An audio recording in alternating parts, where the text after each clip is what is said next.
குறிப்பிடுகிறார். இன்று பல வீடுகளுக்கு சென்றால் வாழை இலையை எப்படி போடுவது என்று தெரியாமல் இருக்கிறார்கள். வாழை இலையின் அடி முன்பார் வலப்புறத்தில் இருக்க வேண்டும் என்று அவர் கூறுகிறார். எங்கே எதை பரிமாற வேண்டும் என்பதற்கு தமிழ்நாட்டிலே ஒரு இலக்கணம் இருக்கிறது. இவற்றையெல்லாம் நாம் இலக்கியத்தை படிக்கிற போதுதான் தெரிந்து கொள்வோம். நம்முடைய பண்பாட்டு கூறுகளை நாம் வளர்த்துக் கொள்வதற்கும் நெறியோடு வாழ்வதற்கும் அடுத்தவரிடம் அன்பாக இருப்பதற்கும் தமிழ் இலக்கியங்களில் வழிகாட்டுதல்கள் இருக்கின்றன. நீங்கள் அவற்றையெல்லாம் படிக்கிற போதுதான் அந்த காலத்தில் விலங்குகளிடம் கூட எவ்வளவு அன்பாக உழவர்கள் இருந்திருக்கிறார்கள் என்பதை தெரிந்து கொள்ள முடியும். அண்மையிலே ஊராளி என்கின்ற பழங்குடி மக்களை பற்றி நான் படித்தேன். அவர்கள் தங்கள் வயலில் யானை மேய வந்தால் அந்த யானையிடம் ஏதோ கொடூரமான ஒன்று நடந்ததைப் போல வன்மம் காட்டுவதில்லை. யானையே, உனக்கு தேவையானதை நீ உண்டுவிட்டாய், எங்களுக்கு உணவை வைத்துவிட்டு செல் என்று அன்பாக பேசுவார்கள் என்று அதிலே எழுதப்பட்டிருந்தது. நாம் சங்க இலக்கியங்களை படித்தால்தான் யானை வயலில் வந்தால் அவற்றை கொள்வது இல்லை, தீப்பந்தத்தை காட்டி விரட்டினார்கள் என்று தெரிந்து கொள்ள முடிகிறது. என்னென்ன பயிர்களை எப்படி பயிரிட்டார்கள் என்பதை புரிந்து கொள்ள முடிகிறது. ஒரு பிடி படியும் இடம் 7 கணில்களுக்கு உணவளிக்கின்ற அளவிற்கு உற்பத்தி திறன் அதிகமாக இருந்தது என்பதை நாம் தெரிந்து கொள்ள முடிகிறது.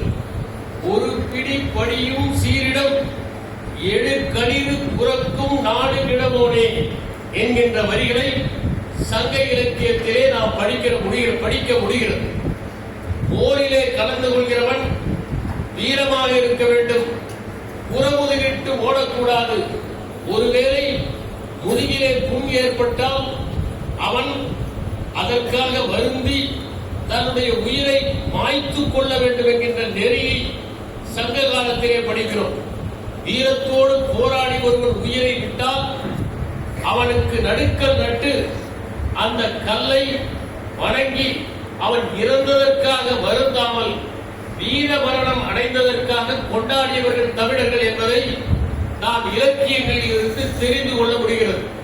இன்று நாம் அந்த அளவிற்கு வீரத்தோடு இருக்கிறோமா, மானத்தோடு இருக்கிறோமா, கம்பீரமாக இருக்கிறோமா, விருந்தோம்பலுடன் இருக்கிறோமா என்பவற்றை எல்லாம் சிந்தித்து பார்த்தால் அவை காணாமல் போனதற்கு காரணம் நாம் இலக்கியங்களை படிப்பதில்லை, குழந்தைகளுக்கு இலக்கியங்களை சொல்லித் தருவதில்லை, பெற்றோர் வீட்டிலே இலக்கியங்களை படித்து அதில் இருக்கிற நயங்களை எல்லாம் கூறுவதில்லை என்பவைதான் காரணங்கள் என்று நான் கருதுகிறேன்.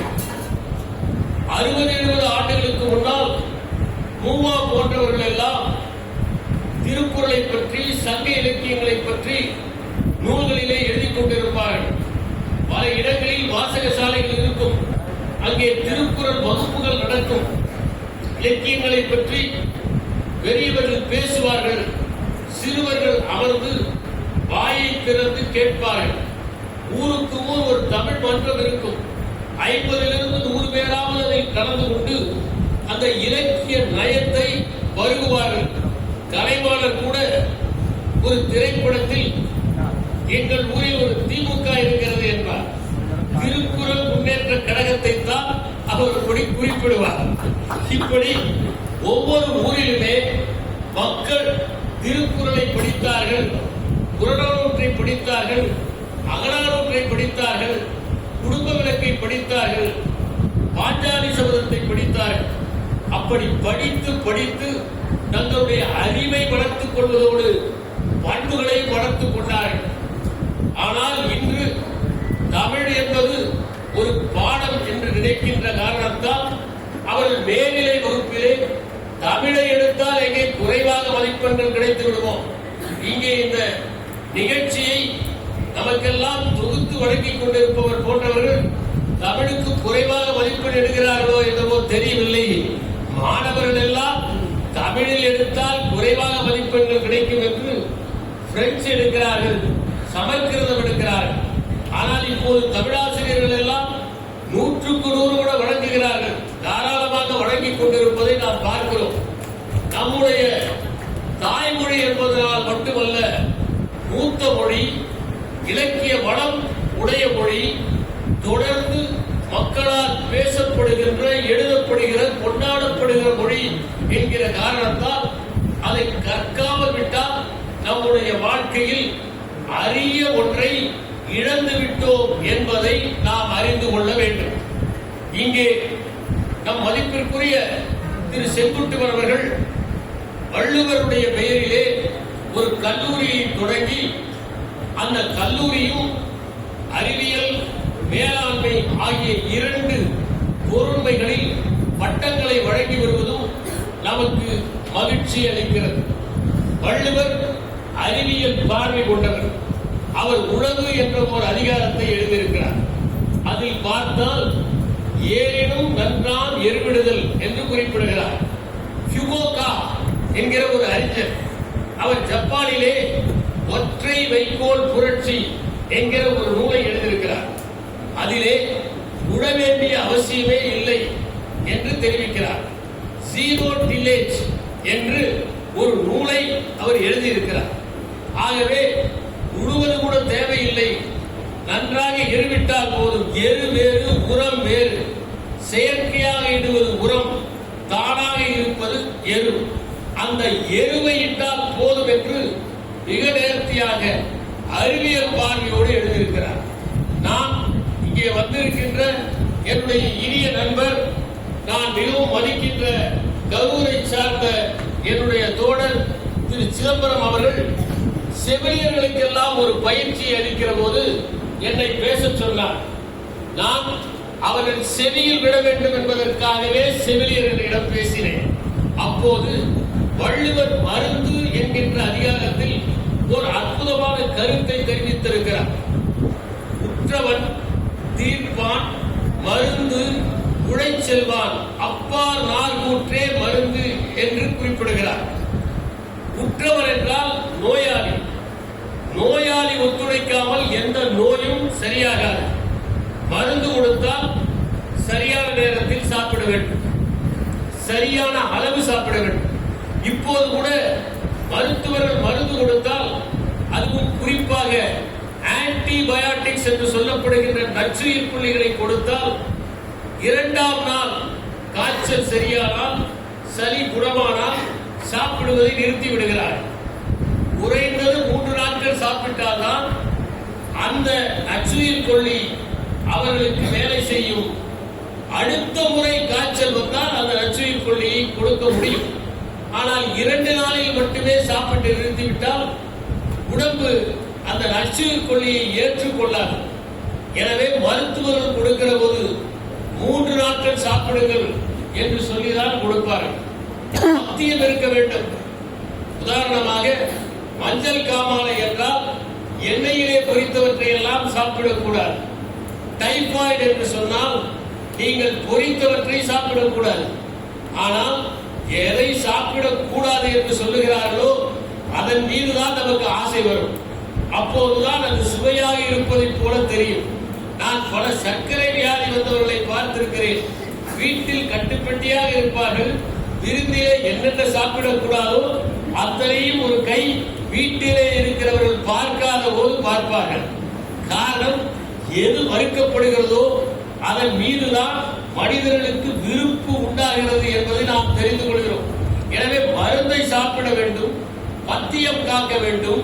அதே நேரத்தில் மருத்துவர்கள் சொல்கின்ற உடற்பயிற்சிகளை செய்ய வேண்டும். உதாரணமாக உங்களுக்கு ஒரு விபத்து ஏற்பட்டு விட்டது என்றால் பிசியோதெரபிஸ்ட் போன்றவர்கள் சில பயிற்சிகளை செய்ய சொல்வார்கள். அதை முறையாக செய்ய வேண்டும். பக்கவாதம் வந்துவிட்டால் அதற்கு சில பயிற்சிகள் இருக்கின்றன, அவற்றை எல்லாம் செய்ய வேண்டும். அதே நேரத்தில் உற்றவர்கள் மருந்து கொடுத்தால் அது ஒன்றும் இனிக்காது. எந்த மருந்தும் இனிப்பதற்காக படைக்கப்படவில்லை. எனவே அதை மனமுவந்து நாம் குணமாகுவோம் என்கின்ற நேர்முறை கருத்துகளோடு சாப்பிட வேண்டும். அப்போதுதான் அது பலன் தரும். தீர்ப்பான் என்றால் மருத்துவர். மருத்துவர் நோய்க்கான காரணங்களை சரியாக கண்டுபிடிக்க வேண்டும். அந்த அறிகுறிகளை மட்டும் வைத்து வைத்தியம் பார்க்க கூடாது. எதனால் ஏற்பட்டது என்பதை கண்டுபிடித்து அதற்கேற்றவாறு அவர்கள் மருந்து தர வேண்டும். சில நேரங்களில் நோயாளிகளுக்கு இரண்டாவது அபிப்பிராயத்தை பெறுவதற்கும் உரிமை இருக்கிறது. எனவே அந்த அபிப்பிராயத்தை அவர்கள் பெற்றுக்கொள்வதற்கும் அவர்கள் சொல்ல வேண்டும். மூன்றாவதாக மருந்து, சரியான மருந்தை அளிக்க வேண்டும்.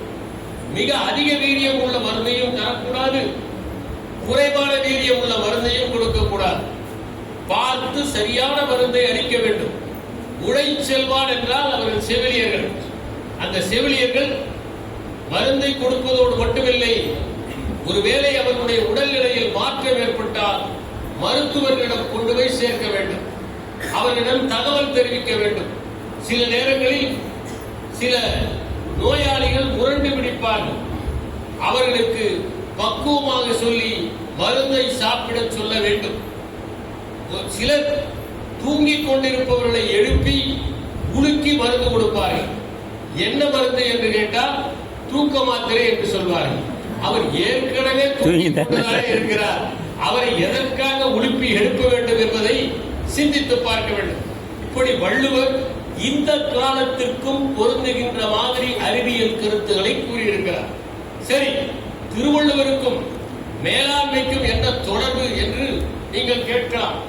நான் திருவள்ளுவரும் மேலாண்மையும் என்பதில் தான் என்னுடைய முதல் முனைவர் ஆய்வை மேற்கொண்டேன். பொருட்பாலிலே இருக்கிற அத்தனை கருத்துகளுமே அன்று மன்னர்களுக்கு பொருந்தும், இன்று ஒரு நிறுவனத்தில் இருக்கின்ற தலைமை நிர்வாகிக்கு பொருந்தும். இதனை இவன் முடிக்கும் என்றாய்ந்து அதனை அவன் கண் விடல் என்கின்ற அந்த குரல் இருக்கிறதே, இது மனப்பாடம் செய்வதற்காக மட்டும் அல்ல, மாறாக எந்த முறையில் ஒருவன் முடிக்க வேண்டும், தவறான வழியில் முடிக்கிறவனிடம் ஒப்படைத்து விடக்கூடாது. சிலர் செய்வார்கள், குறுக்கு வழியில் செய்வார்கள், அவர்களிடம் செய்ய ஒப்படைக்க கூடாது. நேர் வழியில் செய்பவர்களிடம் ஒப்படைக்க வேண்டும். அதுவும் ஒப்படைத்து விட்டால் அடிக்கடி சின்ன குழந்தைகள் மிட்டாய் எவ்வளவு கரைந்திருக்கிறது என்று கையில் துப்பி பார்ப்பதை போல காரியம் எவ்வளவு முடிந்திருக்கிறது என்று கேட்டு கேட்டு அச்சரிப்புகளை உச்சரித்து அல்லது எச்சரிக்கைகளை கொடுத்து அவர்களை பயமுறுத்தக்கூடாது. அவர்களிடம் விட்டுவிட்டு அவர்கள் செய்து முடிக்கிறவரை நாம் அமைதியாக இருக்க வேண்டும். இப்படி மேலாண் கருத்துகள் அனைத்தையுமே திருவள்ளுவர் கூறியிருக்கிறார். உதாரணமாக நாம் மிக சாதாரணமாக சொல்கிற ஒரு குறள், பீலிபை சாக்காடும் அச்சிறு அப்பட்டம் சார மிகுத்து பெயர் என்பது எல்லோருக்கும் தெரியும். ஆனால் இது வெறுமனே அதிகம் ஏற்றினால் அச்சு முறிந்துவிடும் என்கின்ற கருத்தை மட்டுமா சொல்கிறது? இல்லை, அது சொல்கிற இன்னொரு கருத்து இருக்கிறது. அந்த கருத்து தான் குன்றி செல்லும் விளைவின் விதி, law of marginal diminishing returns என்கிற கருத்து அதிலே புதைந்து இருக்கிறது. அதை போலத்தான் கரும சிதையாமல் கண்ணோட வேண்டும் என்று சொன்னால் அதில் Blake and Mouton grid of management என்கிற கருத்து இருக்கிறது. இவற்றை பற்றியெல்லாம் பேசுவதற்கு இங்கே நேரமில்லை. ஆனால் திருக்குறளை வாசிப்பது என்பது நம்மை நெறிப்படுத்துவதற்காக. எனவே இங்கே வந்திருக்கின்ற மாணவர்கள் திருக்குறள்களை மனப்பாடம் செய்வதோடு நிறுத்திக் கொள்ளாதீர்கள். நம்மிடம் இருக்கிற பிரச்சனை எல்லாம் மனப்பாடம் செய்தால் ஒன்றை நாம் தெரிந்து கொண்டு விட்டோம் என்று நினைத்து அதோடு நிறுத்திக் கொள்கிறோம். இன்னும் சொல்ல போனால் என்னுடைய கருத்து இந்த காலத்தில் மனப்பாடமே தேவையில்லை என்பதுதான். ஏனென்றால் கையிலே இருக்கிற அந்த மிடுக்கு பேசியை தட்டினால் உங்களுக்கு தேவையான குரல் வந்து விடுகிறது. அந்த குரலை மனப்பாடம் செய்வது எனக்கு சம்மதம் இல்லை. ஆனால் இங்கே வந்திருக்கின்ற அந்த மாணவர்களை அடுத்த ஆண்டு அழைத்து 10 திருக்குறள்களை இவர்கள் பின்பற்றி வாழ்க்கையில் என்ன மாற்றம் அடைந்திருக்கிறார்கள் என்பதை இங்கே இருக்கிறவர்கள் சொன்னால் அது மிகுந்த பயனுள்ளதாக இருக்கும். ஏனென்றால் மேடையிலே திருக்குறளை மேற்கோள் காட்டுகின்ற பலர் வாழ்க்கையிலே கடைபிடிப்பதில்லை என்பதுதான் உண்மையாக இருக்கிறது. உதாரணமாக புறந்தூய்மை நீரார் அமையும், அகந்தூய்மை வாய்மையார் காணப்படும் என்று திருவள்ளுவர் கூறுகிறார். இவர்கள் என்ன அகந்தூய்மையை வாழ்க்கையிலே கடைபிடித்திருக்கிறார்கள் என்பதை நாம் பார்க்க வேண்டாமா? இவர்கள் வாழ்க்கையிலே என்ன தூய்மையோடு இருக்கிறார்கள் என்பதை நாம் தெரிந்து கொள்ள வேண்டாமா? இவர்கள் எந்த நன்னெறியோடு ஒப்புரவை புரிந்து கொண்டிருக்கிறார்கள் என்பதை நாம் தெளிந்து மற்ற மாணவர்களுக்கும் எடுத்துச் சொல்ல வேண்டாமா? எனவே இந்த வள்ளுவர் கல்லூரியை திறம்பட நடத்தி வருகின்ற திரு செங்குட்டுவன் அவர்கள் அடுத்த ஆண்டு நீ கடைபிடித்த 10 குறட்பாக்கள் என்ற தலைப்பை கொடுத்து மாணவர்களை பேசச் சொன்னார். அதுதான் மிக முக்கியம். ஏனென்றால் படிப்பது அறிவோடு நின்று விடுகிறது. அறிவினால் ஒரு சமூகம் முன்னேற முடியாது. ஞானத்தால் தான் ஒரு சமூகம் முன்னேறும். எப்போது அறிவை பயன்படுத்துகிறோமோ அப்போதுதான் அது ஞானமாக இருக்கும். நம்முடைய மாணவர்கள் எல்லோருமே அறிவு படைத்தவர்கள் தான். ஆனால் அது தொட்டனை தூரும் மணற்கேணி என்பதை போல மணலால் மூடப்பட்டிருக்கின்ற கேணியாக இருக்கிறது. அதை தோண்டுகிற போதுதான் அந்த தண்ணீர் வெளிப்படும், தாகத்தை தணிக்கும். அந்த மணலை நீக்குவதைப் போல இவரிடம் இருக்கின்ற அறிவை பயன்படுத்துகிற போதுதான் ஞானம் என்பது உண்டாகும் என்பதை நாம் புரிந்து கொள்ள வேண்டும். எனவே மாணவர்களாகிய நீங்கள் திருக்குறளை நன்றாக படித்திருக்கிறீர்கள், மனனம் செய்திருக்கிறீர்கள், நினைவாற்றிலே தேக்கி வைத்திருக்கிறீர்கள். இனிமேல் நீங்கள் திருக்குறளை வாழ்க்கையிலே கடைபிடிக்க பாருங்கள். என்னை பொறுத்தவரை மாணவர்கள் கடைபிடிக்க வேண்டிய சில அதிகாரங்கள் இருக்கின்றன. ஒன்று கல்வி, இன்னொன்று ஒழுக்கம், இன்னொன்று வாய்மை, இன்னொன்று கேள்வி. இந்த 4 அதிகாரங்களையும் நீங்கள் படிக்கிற போது நன்றாக உற்று கவனித்து கற்றுக்கொள்வீர்களே ஆனால் உங்கள் வாழ்க்கையிலே வெற்றி பெறுவீர்கள். எதைத்தானும் நல்லவை கேட்க என்று திருவள்ளுவர் கூறுகிறாரே, அது மிகவும் முக்கியம். நல்லவற்றை இப்போது கேட்பதற்கு யாரும் தயாராக இல்லை.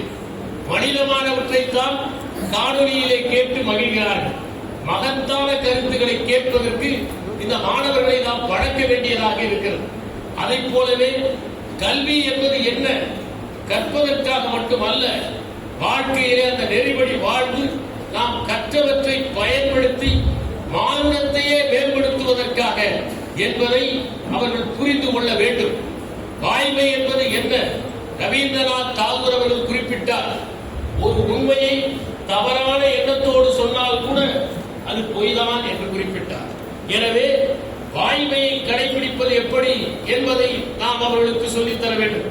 இவற்றை எல்லாம் சொல்லித் தந்தால் கண்காணிப்பாளர்கள் இல்லாமலேயே அவர்கள் தேர்வு எழுதுவார்கள், மேலதிகாரிகள் இல்லாமலேயே அவர்கள் பணி செய்வார்கள், பெற்றோர் இல்லாவிட்டாலும் வீட்டிலே அமைதி காப்பார்கள், எந்த தீய பழக்கத்திற்கும் போக மாட்டார்கள். இன்று நாம் சொல்லிக் கொடுக்க வேண்டியது தீயொழுக்கம் என்றும் இடும்பை தரும் என்பதைத்தான். அதை அவர்கள் வாழ்க்கையிலே கடைபிடித்தால் நல்லொழுக்கத்தோடு நற்பண்புகளோடு திகழ்வார்கள். வள்ளுவர் உணர்த்துவது ஒழுக்கம் அல்ல, வள்ளுவர் உணர்த்துவது அறம். அறம் வேறு, ஒழுக்கம் வேறு. அறம் என்பது அடுத்தவர்களுக்காக செய்வதல்ல, ஒழுக்கம் என்பது சமூகம் சார்ந்தது. வள்ளுவர் கூறுவது இந்த சமூகம் தாண்டிய நெறியைத்தான் அவருடைய திருக்குறளிலே குறிப்பிட்டிருக்கிறார்.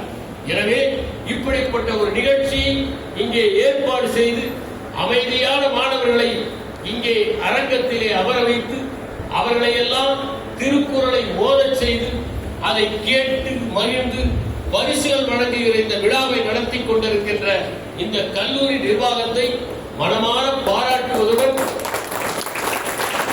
திருக்குறளில் கூறப்பட்டிருக்கின்ற வேளாண் கருத்துக்களை நாம் பல்வேறு நிறுவனங்களில் கடைபிடிப்பதற்கான முயற்சிகளை எடுத்துக் கொள்ள வேண்டும் என்றும், கணவன் மனைவி இருவரும் எப்படி வாழ வேண்டும் என்பதை திருவள்ளுவர் கூறியதைப் போல தம்பதிகள் வாழ்வதற்கு எல்லா திருமணங்களிலும் நாம் திருக்குறள் நெறிகளை தம்பதியருக்கு எடுத்துச் சொல்ல வேண்டும் என்றும் நான் இந்த நிகழ்விலே என்னுடைய கருத்துக்களை பதிவு செய்ய விரும்புகிறேன்.